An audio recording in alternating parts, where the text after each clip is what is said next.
like to thank you very much for inviting me to address your August group. I'm stepping out of character for a moment. I've been doing first-person impressions. We call it living history. That is talking as the character, as in the persona of the person we are portraying. And I've been doing this for 35 years, mainly to try to educate students about history.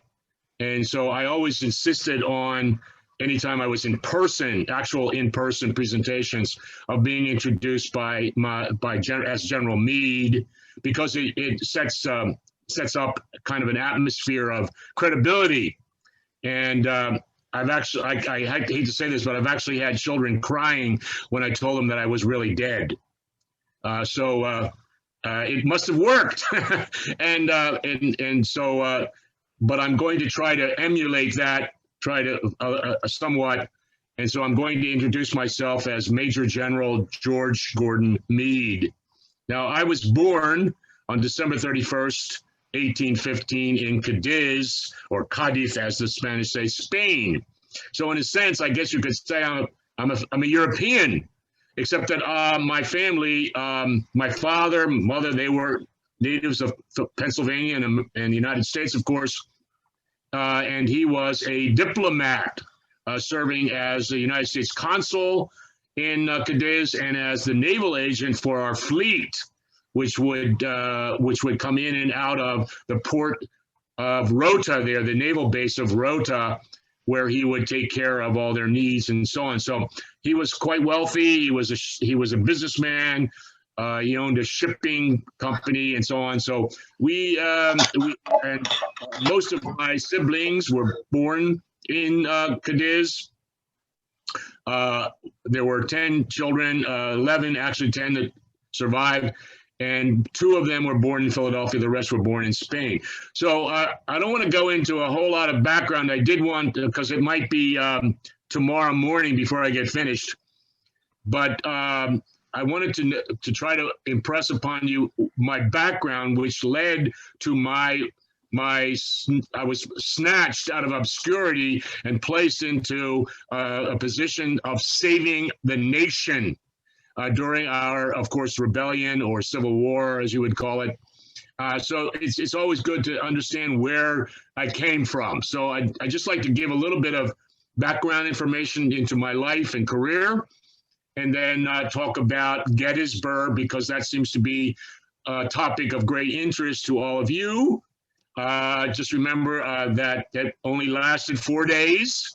And of course, I had a career of over 56 years. So I returned to Philadelphia with my mother anyway. My father got into I don't want to get into a long discussion of this, but he got into a situation of dispute with the King of Spain, whom he knew well and to whom he had donated immense fortune to fight the Peninsular War, the Civil War against Napoleon, of course. And he never was paid back and died of a broken heart trying to pursue those riches. So Spain, in order to pay off those debts owed to Americans, they ceded some worthless territory to the United States in return to paying those debts. And that worthless territory is Florida. So the Meade family maintains that we own Florida to this day, whatever this day is. So I grew up, I was raised and educated in Philadelphia. It is my hometown. I consider it so. The Athens of America. It was the second largest city in the United States at the time. It was a manufacturing hub. It was a medical and academic center and so on and so forth. And I lost my father. He died of a broken heart. And so I was an orphan. When it came time for me to go into higher education, the family had fallen on somewhat reduced circumstances financially, and therefore I couldn't afford to go to the school that I really wanted to go to, the University of Pennsylvania. So I had to be satisfied with an appointment to the United States Military Academy at West Point. My father had always expressed the hope and desire that his sons would follow him into the military. He had been in the military briefly during one of the most interesting wars in American history, the Whiskey Rebellion. He had served in the Whiskey Rebellion, 1794, in the First City Troop. So my older brother, Richard, went into the Navy as a midshipman. He spent his whole life in the Navy and finished out as a Commodore. I received a appointment to West Point, 1831, the class of 1835. I was very well prepared to go. I didn't really want to be a soldier. So I graduated a modest 19th out of 56 in the class. I was first in natural philosophy, which is physics. I was first in French, but I was last in tactics, swordplay, and horsemanship. And so and I received, I was 16 demerits short of being expelled in my senior year or my fourth year at West Point for inefficiencies and so on, you would say. So it came close to being expelled. And so that really, when my son was expelled from West Point in 1862, I really couldn't criticize him very much. So I was sent into the Army, of course, as a second lieutenant. And I served in the artillery in the Seminole Wars, but eventually, because of my prowess in mathematics and in physics and science, I was assigned to the Corps of Engineers. And so I was an engineer of some note. I did most of my work with the Coastal Survey. This is a body, an organization within the Interior Department.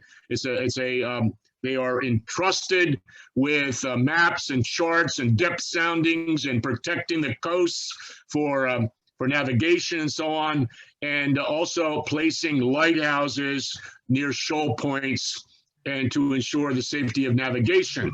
And so I became quite adept at building lighthouses. And during my career, I built 10 lighthouses, 3 on the New Jersey coast and 7 in southern Florida. So the last time I checked, they were all still standing. So we did our work well, and we were proud of our accomplishments. I did serve in the Mexican War. I was sent as an aide to General Zachary Taylor in southern Texas during that dispute with Mexico. I did see combat as a staff officer. I was the staff engineer for General Taylor. I received a brevet for heroics and bravery at the Battle of Monterey, which is very rare for a staff officer because they don't command troops. So I was then transferred to the Army of General Scott, Winfield Scott, the General-in-Chief of the United States Army, for his campaign at Veracruz and eventually to Mexico City. And so I served on his staff as an engineer. And of course, there I met a friend of mine with whom I had worked earlier, another engineer of note, similar family backgrounds. His name was Robert E. Lee, Captain Lee. I was Lieutenant Meade, of course. We had worked on the boundary survey at the Sabine River in 1842. And this is now 1847, and we were engaged in the siege of Veracruz, working together. So we knew each other well. We were quite friendly, and our families knew each other from Washington. It's a long story. I won't go into it. We West Point graduates, many of us knew each other. We socialized. We knew each other's business. And of course, it was the proving ground for the leaderships in the coming War of the Rebellion, as it's called in the North, the Civil War.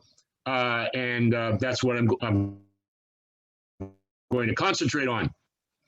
And after the Mexican War, I was given a plum appointment for an engineer. I was placed as superintendent of the Survey of the Great Lakes, the greatest engineering project in American history up to that date. And this was, of course, the government to completely map, chart, hydrology, depth soundings, etc., for the 5 Great Lakes, inland seas, 6,000 miles of coastline, very dangerous waters with strange currents and depths. And of course, this is a 40-year project. I wasn't the first superintendent. I wasn't the last superintendent, but under my tutelage of 6 years, we were able to map, chart depth soundings, and complete the reports for 2 of the lakes, Superior and Huron. Anyone who looks at a map of those 2 lakes today will see my handiwork. I did invent a few engineering techniques for which I did not receive patents because I was a military man, and therefore it was done under the auspices of the government. And I was there when, of course, the dark clouds of disunion arose. I was stationed in Detroit, Michigan at the time. I realize I'm not a political man, but I'm not stupid. And of course, I did follow the news very closely. And I know that the election of Abraham Lincoln, I did not vote in that election, by the way, not because I was against any of the, oh, pardon me, I did vote, yes. There were, I voted for the candidates who received the lowest number of votes. The Whig Party, they were known as the Constitutional Unionist Party. They were a compromise candidates, Bell and Everett, and they only received 4% of the vote. And of course, they lost to Abraham Lincoln, and of course, the 2 candidates for the Democrats, they split their ticket, which allowed Lincoln to win, of course. And I was always a dedicated Whig because my father-in-law was a founder of the Whig Party and its candidate for vice president in 1832. His name was John Sargent. He was a brilliant lawyer and politician. He served 10 terms in Congress, 1st Congressional District of Pennsylvania, as a Whig. And I admired him very, very greatly. In fact, when I married his daughter, the eldest child of the family, Margaretta Sargent, we named our first son after her father, John Sargent Meade. And that was the great respect that we had for him. So I was always a Whig. And of course, the Whig Party morphed essentially into the Republican Party after the Civil War. So I was in Detroit, Michigan when Sumter is bombarded. War broke out, of course, and I'm a captain in the Corps of Engineers, doing very, very essential work for the country, but I knew that it was important for me to make myself available for a higher command because I'm a combat veteran. I was a over 20-year plus veteran of the United States Army. And even though I had never really commanded troops in combat, I was a staff officer and engineer. Nevertheless, I had much more ability and experience than many of those political appointees who were leading our troops into battle and allowing their men to be slaughtered, such as the first Battle of Bull Run. I was still a captain in the Corps of Engineers at that time and saw the blunders that were being made and felt that it was important I should make myself available. So through some family influence, remember my wife's father had been a congressman. We moved in those circles. I was able to be appointed a Brigadier General of Pennsylvania Volunteers in August of 1861. So I went from a captain of engineers in the regular army to a Brigadier General of Volunteers with the stroke of the pen of the governor of Pennsylvania. And I was placed in command of a brigade in a very famous fighting, which will become a famous fighting unit, the Pennsylvania Reserves. And this is an entire division, 15,000 men strong, recruited from every town, city, hamlet, and village in the Commonwealth of Pennsylvania, trained in Pennsylvania, composed of Pennsylvanians, and saw service as crack troops in all the great battles of the Eastern Theater until eventually we went in with 15,000 and they were mustered out after 3 years of service with 1,500 men, 1,500 dead, wounded, missing, and of course also on detached duty. So I will see all my service in the field in the Eastern Theater of Operations with the Army of the Potomac. So our first battle, the first great battle that I was involved in was the Peninsula Campaign in the spring and summer of 1862 under General McClellan, George McClellan. I knew him slightly. He's a Philadelphian, born and raised. He was an engineer, younger than me. And I always tended to support engineers because I know what they went through and what they knew. And engineers make unique Army commanders for various reasons, which you probably can figure out logically.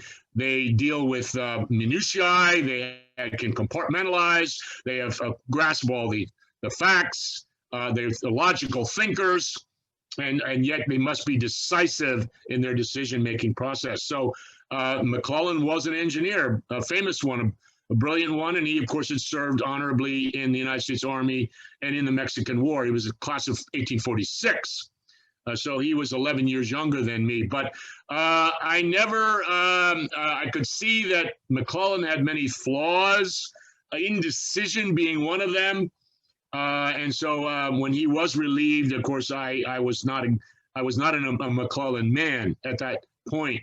So I saw service in the Peninsula Campaign, the 7 days.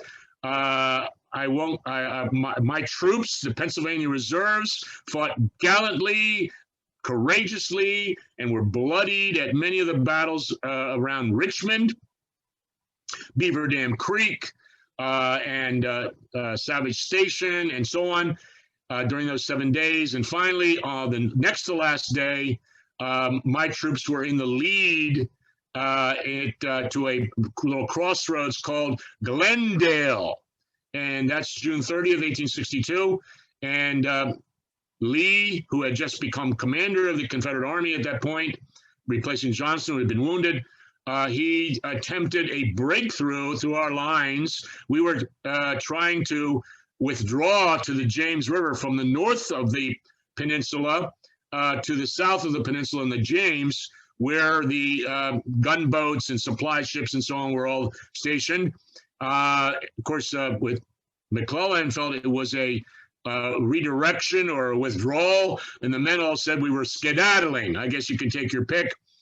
And so it's very dangerous. There were swamps on very poor roads, and we were moving under darkness many times, and of course being assailed all the while by the Confederates who knew the area well. I mean, this was their own territory. And so we came to Glendale, and the Confederates made an all-out effort to break our lines there, drive us into the James, and they came very close to ending the Civil War with a Southern victory there. But I was there with my brigade at a crossroads called Glendale, and there were charges and countercharges, 8 charges and countercharges over the guns of Reynolds Battery. And the horses were dead, the guns were abandoned, the men were killed, and I sent regiment after regiment into the gap until my final regiment in reserve had to be thrown in because I had to save that line at all hazards. And during the course of that fighting, I was wounded severely. I was shot through the arm. That wasn't so bad. And my liver was an almost fatal wound. So fortunately, we were close to the James and the hospital ships. I was placed on a ship and was shipped back home and came under the care of my own family physician, which saved my life. However, as a result of that severe wound, I will have respiratory problems the rest of my life. And in fact, so pneumonia, bronchitis, etc., and they will plague me until I will die. I'm quite dead, as you know, and it will kill me 10 years later on November the 6th, 1872. I will die of pneumonia brought on by that wound. This was very common during the war. Of course, men survived the war but died of their debilitations, their wounds, the lingering effects, and I'm an example of that. So after 44 days recovering from a near fatal mortal wound, I returned. I wanted to return to my troops. I was known as a general who was always with his troops in the field. I returned to my troops in time for the next campaign, which was Second Bull Run. And I was now promoted to the 1st Brigade.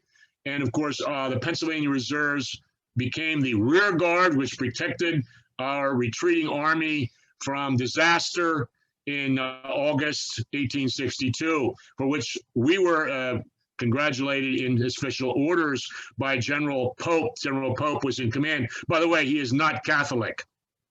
And he will be replaced. Lee will be emboldened to invade the North in September of 1862, which will turn into the Maryland campaign. General McClellan is called back by Lincoln and the administration to take command of the army. He works very rapidly, very quickly, and we do advance into Western Maryland. We meet Lee at a little town called Sharpsburg along the Potomac River and a creek known as Antietam Creek. And there I will be placed in command of the Pennsylvania Reserves in place of my very dear and close friend, John Reynolds, who was called back to Pennsylvania, reluctantly, of course, to organize the Pennsylvania militia. So I was promoted from brigade command to the command of the division. And there I saw service at South Mountain and at Antietam in the cornfield, where my division held off the Confederates who were trying to drive us back. General Hooker was wounded. He was our corps commander, the 1st Corps, and I was the least highest ranking divisional general. I was the 3rd in seniority in the Corps. So imagine my surprise when I received an order placing me in command of the 1st Corps, vice Hooker. I thought it was a mistake. I asked for confirmation. An order came back, irritated. Yes, indeed, it is you. We want you to command.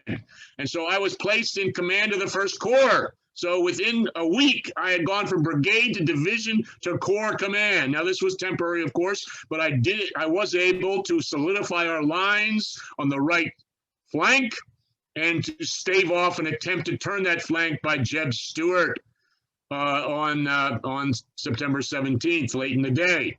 So I acquitted myself well, you could say.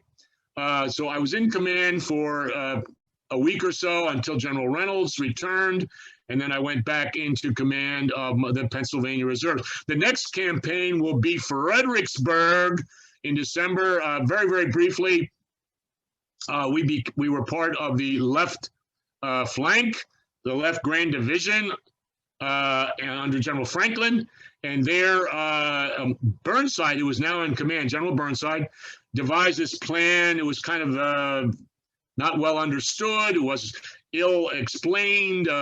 Everyone was confused what he was going to do, and essentially he was going to use one division to attack the strong left flank of the Confederate Army, right flank under Stonewall Jackson, who had been entrenched upon a height called Prospect Hill and south of the town of Fredericksburg. And that was supposed to frighten Lee into withdrawing troops from his center down to the left, to his right flank. And then, of course, the main attack would take place into the Maurice Heights, through the town and into those strong lines. That was the plan. And so General Franklin turned to General Reynolds, 1st Corps, and he said, pick one division. General Reynolds turned to me. He said, your division is going in. And so I led my men. We had been 15,000 men strong several months earlier. We were now 4,500 men left after all that fighting on the peninsula. And I was ordered to do a suicide charge over the slaughter farm. And who is, mine is not to do or, I must do or die. I'll quote that famous British poem. And so I drove my men forward, and lo and behold, we actually reached the heights and break the Confederate lines. And we were elated, of course, but there was no support. And you know what happens when one unit will break through the enemy's lines without support. They are in danger of being cut off and destroyed, captured, or killed. And so I desperately tried to get some support in there. No one, of course, would budge. They said, well, you can't order us forward. And therefore my last resort was to order my men back. And so even though we had broken the Confederate lines and done the only successful thing that day in the Battle of Fredericksburg, nevertheless, we had to pull back. And in the course of that fighting withdrawal, we lost 40% of our troops, and we are now down to less than 3,000 men. It's just very disgusting and demoralizing situation, but what are we going to do? As a result, I will be promoted. General Hooker will take over for Burnside. This is in '63, and I will be promoted to command the 5th Corps. So I was somewhat pleased, of course. I'm a humble man, but a promotion is always a sign of your successful service. So the next campaign will be the Chancellorsville campaign, April and May of 1863. And General Hooker devises a very good plan. He did some good work. I have problems with some of his moral turpitudes. We won't get into that, but you know the name Hooker, what it symbolizes, and it's all true. So he devised a plan where he would take his magnificent army composed of the flower of the American youth, all volunteers, well equipped and trained, and 130,000 bayonets against Lee's 60,000. So we had him more than 2-to-1, and so he broke his army into 3 parts.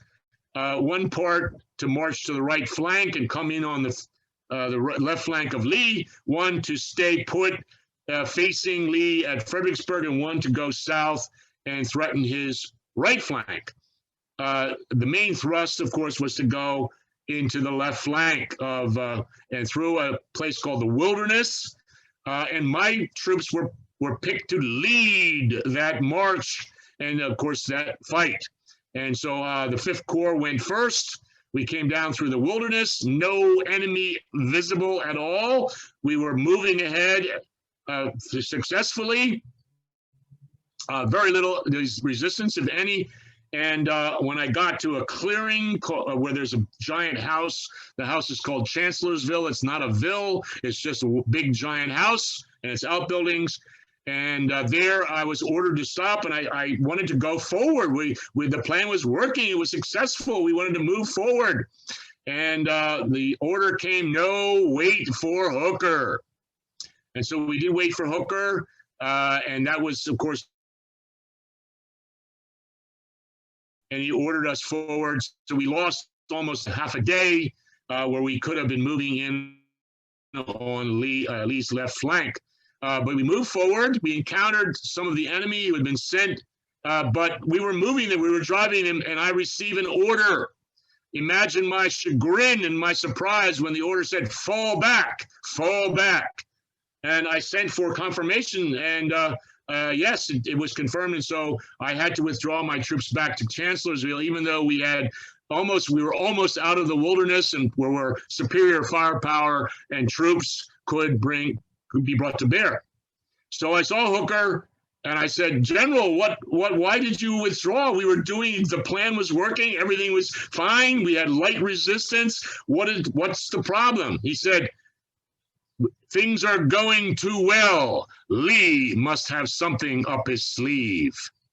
Well, I was so startled and taken aback that this man lost his nerve and put us in such a position we should have marched off the field at that very moment and saved 17,000 casualties, which we suffered during those 4 days of May.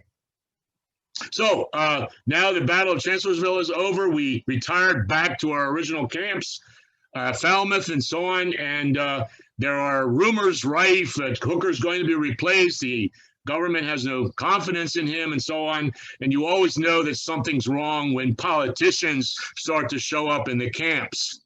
and want to know what's wrong. So Lee takes advantage of this situation. Of course, a demoralization. We lost the 2-year volunteers from New England and from New York.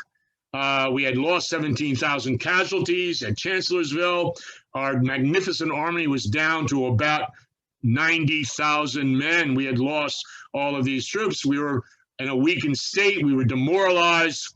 Lee saw this as an advantage. He recruited his army up to the greatest extent of the war. He had about 80 to 85,000. So we had roughly equal forces at this time. And he begins to march north into eventually into Pennsylvania. And this is going to result in the Gettysburg campaign.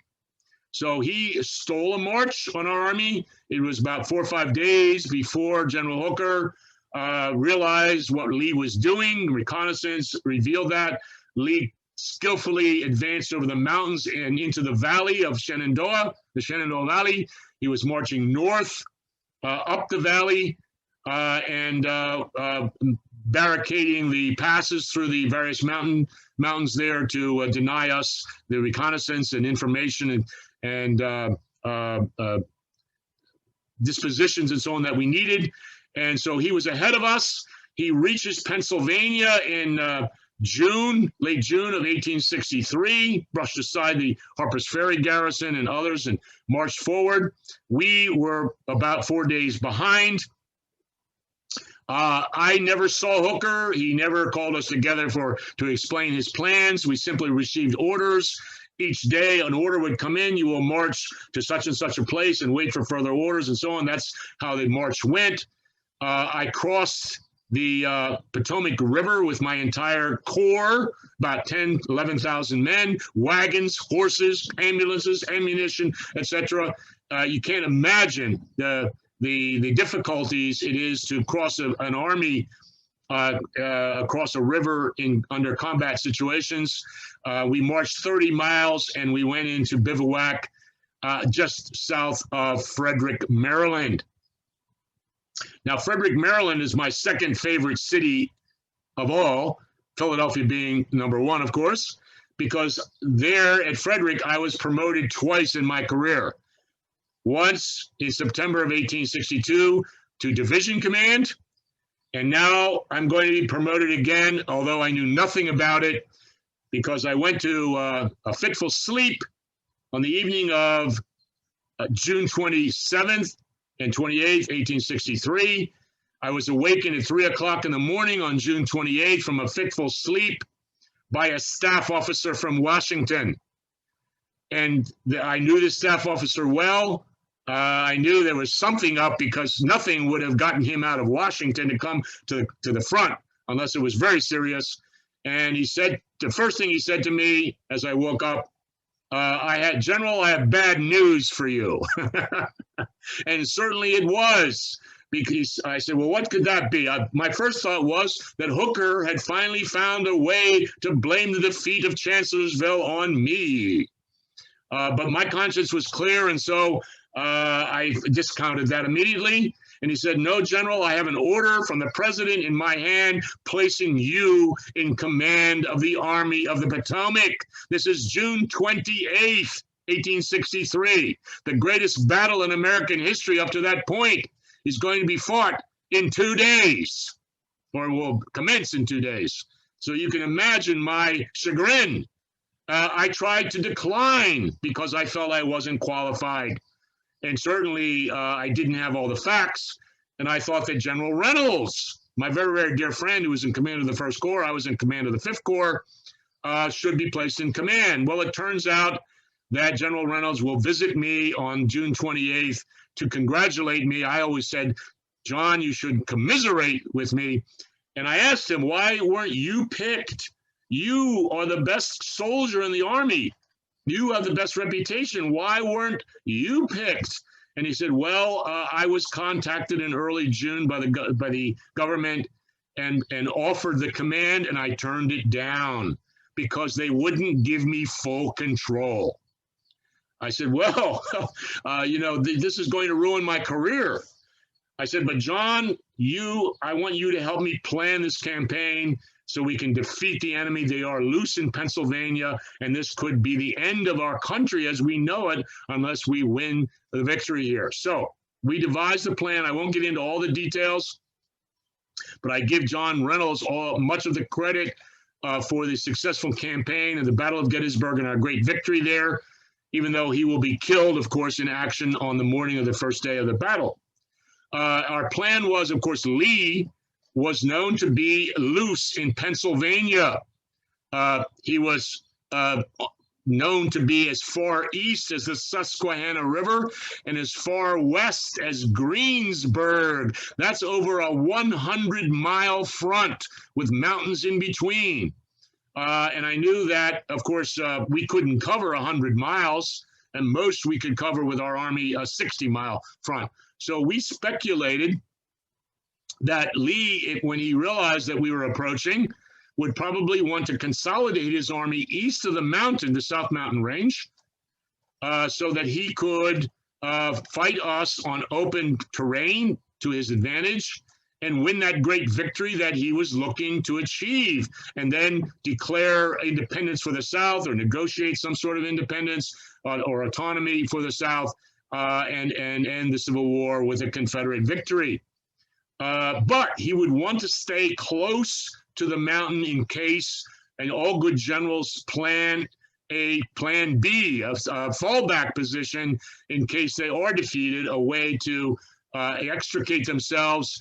And there were passes, several passes through the South Mountain Range, and he would want to stay close to those and his communications and supply. And so we reasoned that he would want to stay close to the mountains, but east of the mountains. And if you look at the map of Pennsylvania, everybody take out your maps of Pennsylvania. And if you look at that, you can see that there is a pass through the South Mountain at Fairfield and, well, Cashtown. And Cashtown, there's an inn there and so on. And 7 miles east of Cashtown is the town of Gettysburg. And Gettysburg is a fairly large town, central Pennsylvania, but most importantly, it is a transportation hub. 10 roads emanate in and out of it, and a railroad spur. And therefore, this will be crucial to the campaign controlling that hub. And so we reasoned that that's where Lee would probably want to consolidate his troops, near Cashtown and Gettysburg. So I divided my army into 3 wings, left wing, right wing, and of course center. And I placed General Reynolds, my best commander, in charge of 3 corps in the left wing. His own 1st Corps, the 11th Corps, and the 3rd Corps. And they were to go forward in a giant reconnaissance in force. Now, on the way to Gettysburg, my engineers, remember, I'm an engineer. I know ground, I know maps, I know terrain. That was my training. That was my expertise. We found a position, an excellent position for offensive and defensive operations, and that's the Pipe Creek line, just south of the Maryland border. So that was a fallback. But I sent Reynolds forward with full authority to bring on battle if he felt it was a good opportunity for us wherever he was. So he had that authority. So he will advance with his troops.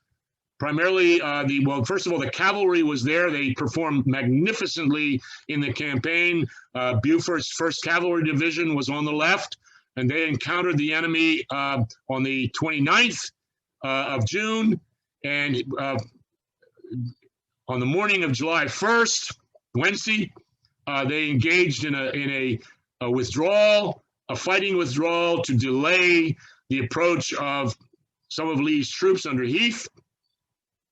And of course, he called General Reynolds for support. Reynolds rushed forward, and of course, he saw the land.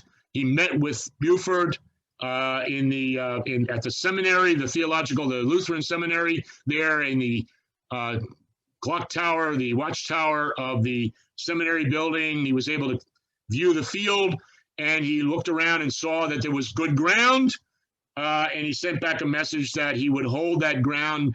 It was good ground, but it could be turned, so it was dangerous, but he would do his best. And he went in forward to start to place his troops. This is July the 1st. And as the troops came in, he was placing them in line, as always, brave to a fault. And he will be shot and killed about 10:30 in the morning of July 1st. And of course, the command will then devolve. No one knew exactly who was in command. You had to figure out who was senior and that sort of thing. And so there were several different change of command until eventually General Howard arrives. He was senior commander with the 11th Corps, and he will take command. Some of the very, very heavy fighting took place west and north of the town of Gettysburg. Lee consolidated his troops faster and brought them into battle sooner, and therefore he outflanked our troops on left and right and drove them back. But there was horrendous fighting, bloody fighting, and our men gave as good as they got. And they were, however, forced to retire. And fortunately, General Howard did something right. R-I-G-H-T, not W. That's General Wright of the 6th Corps, who was at the battle, by the way. But General Howard, as he came forward, passed by some high ground south of the town with a cemetery on top. I guess that's why I call it Cemetery Hill. And a ridge which runs down south from the hill called Cemetery Ridge. And he placed a brigade in reserve on that hill to be a buffer, so to speak, and a gathering point. And that was crucial to maintaining control of the battlefield. So Reynolds is dead. Lesser commanders are there on the ground. We've been driven back. Lee has achieved a great victory. If he stops fighting on that day, that is probably the greatest victory in the history of the Civil War for the Confederacy. Who knows? But he chose not to press his advantage, and it allowed us to solidify our lines south of town on Culp's Hill and Cemetery Hill and Cemetery Ridge. During the night, messages, of course, were coming to me. I eventually decided to break camp. I was in Taneytown, Maryland, just south of the Pennsylvania line, about 12, 13 miles south of the town of Gettysburg, hurried forward and gave the order that all the troops should consolidate at Gettysburg. The 6th Corps was farthest away, about 30, 35 miles away in Westminster on the right flank. General Sedgwick, of course, in command, and he did one of the great flank marches in military history. He marched 35 miles in 18 hours, arriving in time for battle on the afternoon of the next day, July 2nd, 1863. Now, of course, many of his men, it was summer, it was hot, it was dusty, fell out along the way, but they recovered, and of course, and would come up later. But at least the heads of the columns with the colors and so on, the officers, the ammunition, etc., were all there and were able to be called upon for some fighting on the second day. So I arrive about midnight between July 1st and July 2nd. I missed the whole first day of the battle. I arrive at the cemetery gatehouse, and there I met with my commanders.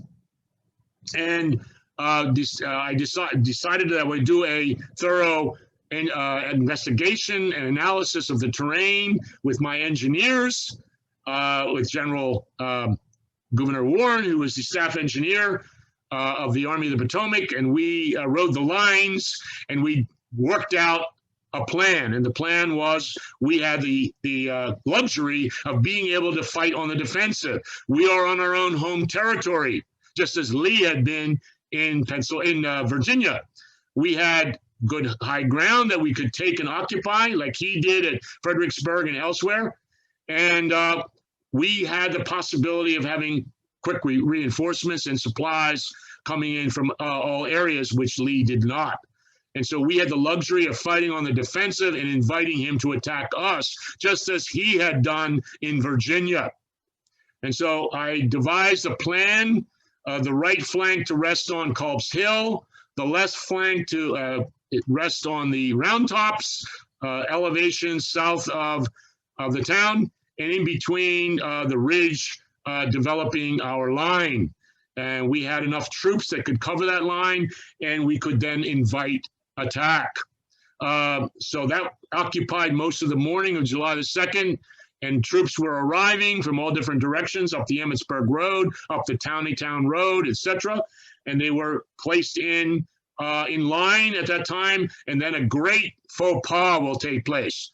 Now, I abhor political appointees, but I mostly abhor murderers who are also political appointees, and that would be General Daniel Sickles, a political appointee who had murdered a man in cold blood who happened to be the district attorney of Washington, D.C., Philip Barton Key.